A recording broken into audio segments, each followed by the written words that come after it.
Well, hi. Awesome. So, we're continuing our study of integration. And today we are going to get to the definite integral, what it means, what it does, how it works, how we use it, and it builds off what we've already known about, the indefinite integral, which we've been calling the antiderivative, which is what it is. So when we take the antiderivative of some sort of a function, okay, what we end up with is a family of functions. We end up with some sort of a thing, and we usually use capital F if we're integrating lowercase f plus constants. So that's why it's a family of functions. Okay. When we do the definite integral, okay, which means that we've got the same, everything looks the same except for we've got a and b. We actually get a number. We get a value. We get the quote-unquote area under the curve. Okay, and I put it in quotes because sometimes it is the area, sometimes it's just a number. Okay. So the difference between indefinite integral and a definite integral gives me a family of functions, and a definite integral, we get a value. Okay, so the rules for how we, what we do to find the antiderivative, we're still finding antiderivatives and so forth. So it's not a whole lot different. There's just a little step that turns a family of functions into a number. Okay, so here it is, the fundamental theorem of calculus, right there, fundamental, and it's not only fundamental, it's fun. Okay, if f is a continuous function, and f, big F, capital F, is an antiderivative of little f, then the definite integral from a to b of f of x dx is just the capital F of b subtract the capital F of a. Okay, so let's see what that really means. So, let's see what that means. Let's just go for it.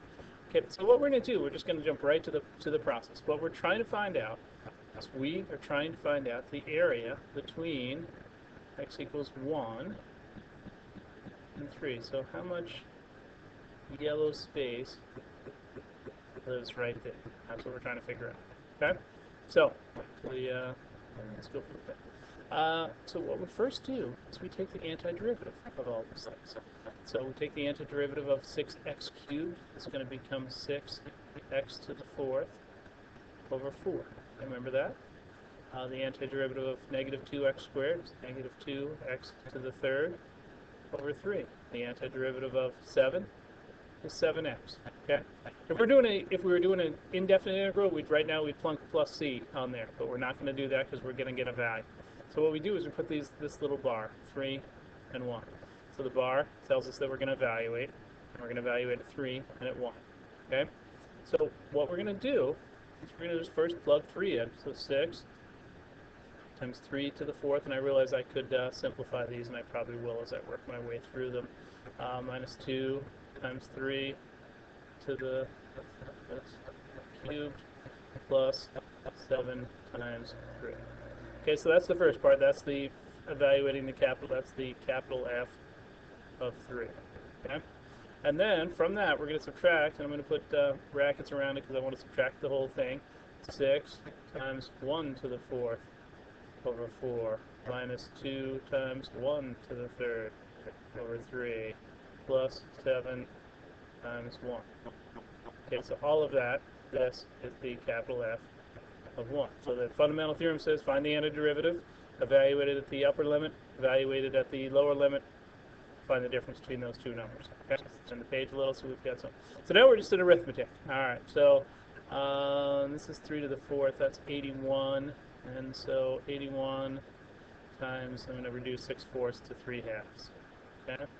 Whatever that turns out to be. This is 27, so minus 54 over 3 plus 21. Okay, so minus, I'm just going to call that 3/2, 6/4, okay, plus 2/3. See what I did there? 2/3 minus 7. Okay, so that's why I put that in brackets so that we remember that we have to subtract the whole thing. We don't want to make kooky little sign errors. Okay, so I've got how many halves here? I've got 243 halves. All right, 3 times 81, 243 halves minus 3/2, so that leaves me with 240 halves. I got negative 54 thirds plus 2/3, so I think that leaves me with negative 52 thirds. Okay, these are not working really well. And then I get 21 minus 7, which is 14. So, I don't know, we might jump to a calculator at this point. Let's just see what happens here. 200, oh, excuse me. 240 divided by 2 is 120, plus 14, minus 52 thirds, so I don't know what that is, so I'll go a little bit further with that. This is what, 134. 134 times 3, let's just do that quick. 134 times 3 times 4 is 12, 9, 10, 3 times 1 is 3, and then carry it 1, so 402. So this is 402 thirds minus 52 thirds, which I think leaves me at 350 thirds. There's the answer. That's how much is underneath that area. 350 thirds units. Okay, so a little over 118, 112, 116, 116. Let's go with that. 116 and something units. Okay, square units. And we're talking about area. All right. So fundamental theorem of calculus. Here we go. So x to the 1/2. Remember that's, if you see the square root of x, that's the x to the 1/2 thing. So the antiderivative of x to the 1/2 is x to the 3/2 divided by 3/2. We want to be efficient. Instead of dividing by 3/2, let's do it in one swoop and multiply by 2/3. Okay? 5, 2. Okay, so we've done the antiderivative and gone. All right. So then we're just going to do a little thing. So 2/3 of 5 to the 3/2 minus 2/3 of 2 to the 3/2. Okay? And at this point, there's no real nice trick. This is going to be the square root of 125. That's going to be the square root of 8. It's really not a nice way to go about doing this. So, I don't know, I probably would do 2/3 of 5 to the 3/2 minus 2 to the 3/2. I'd grab a calculator and get a decimal number for that, multiply it by 2/3, and come up with some number that we'd round or truncate to 3 decimal places. I'm searching frantically for my calculator to be able to do that. I see it. Coming back over. There I am. Okay? No, there's only 2 feet away. For the drama. So we just grab the calculator. We do 5 raised to the parentheses 3/2 minus 2 raised to the parentheses 3/2. We close it. We get a number like 8.35. We figure out what 2/3 of that is times 2/3. Then we get approximately 5.567. See how I use that dot there as a decimal point, as if it had been the plan all along. Okay, so there you go. So the question, just so you're saying, well, why don't we do the plus c? So if I had to put a plus c here, let's do it in red just so you don't think that's part of the deal. If I had to put a plus c here, and I had to put a plus c here, okay. When I do the subtraction, see how this plus c and that plus c cancel each other out? So we don't need that. That's why with the fundamental theorem, when we're doing definite integrals, we don't use the plus c. All right, so here we are. What do we do with this? We rewrite it first. Remember how to rewrite. This becomes x to the -3rd. Okay? Then we take the antiderivative. We add 1 to the exponent. It becomes x to the -2 over -2. And we evaluate that at 3 and -3. So, I don't know. Let's see. I would probably, if I'm going to divide everything by -2, I'm just going to pull the -2 out in the front as a -1/2. And I'm going to have 3 to the -2 minus -3 to the -2. Okay?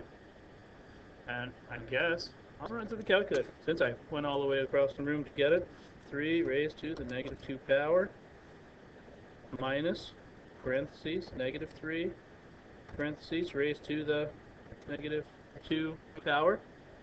Bingo. Okay. So that turns out to be 0, and half of 0 is still 0. Okay, so reason being, I don't know what x1 over x cubed, I think. Maybe looks like that. That's the cube root function. Okay, and so on this side I got some area, but it's negative. On this side I've got an equal amount of area, but it's positive. Okay, so negative area, positive area gives me 0. So remember we said that sometimes this Sometimes it's the area, I put it in quotes, sometimes it's just a number, okay? If we were looking for actual area under the curve, then we'd have to look at this a little differently. We'd have to go from -3 to 0 and get a number, and then add that to the other. But since we're just doing a definite integral, it's okay that it's 0. There's no actual place. Sometimes we think of it as displacement. Nothing really happens. We've got negative stuff and positive stuff, so we're all good there. Okay. So what do we got? We've got 1 over x cubed. Did we just do that one? I think we just did, didn't we?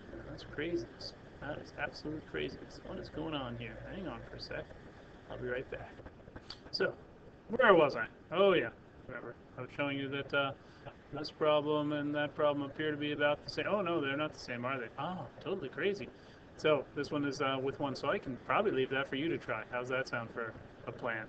They aren't the same problem because this one only goes from 1 to 3. So we would get some area out of that, right? So try that one out. We've done the antiderivative piece. Do the definite integral piece. We got that. Let's see, that, and yeah, okay. And I've been working on that one for a long time, so pause if you need to. You work on this one. Hopefully you've learned a little something about calculus today.